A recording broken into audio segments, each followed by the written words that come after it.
আমার বাবার বাড়ির ওখানে কৃষ্ণা মন্দির। আমি ভেতরে ঢুকে তোমাদেরকে দেখাতে পারব না। তাই বাইরে থেকে আমি তোমাদেরকে দেখাবো।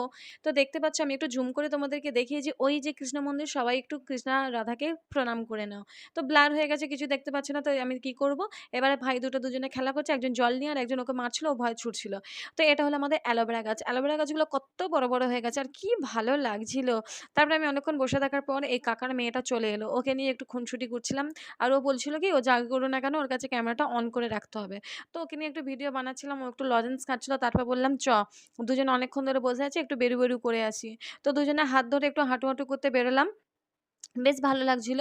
আর ও পেছন করে দেখছিল ওর ঠাম্মি আসছে না কিনা। ওর ঠাম্মা তো আসছে না, তো দুজনে একটু বেরু বেরু করে এলাম। তারপর ও বাড়ির দিকে রওনা দিচ্ছিল, আমার হাত ছেড়ে দিয়ে একাই টং টং করে হাঁটছিল। তো সামনে একটা বাইক চলে আসলো, আমি হট করে গিয়ে ওকে ধরে নিলাম। তারপর ওকে ওর বাড়ির মধ্যে দিয়ে এলাম। তো সন্ধ্যা তো নেমেই আসছে, দেখতে পাচ্ছ। এবার আমাকেও বাড়ির মধ্যে ঢুকতে হবে। আমি বাড়ির মধ্যে ঢুকে গেছি, তারপরেই দেখি না হঠাৎ বৃষ্টি চলে এলো ঝমঝম করে। তা আমার এই মিনি ভ্লগটা তোমাদের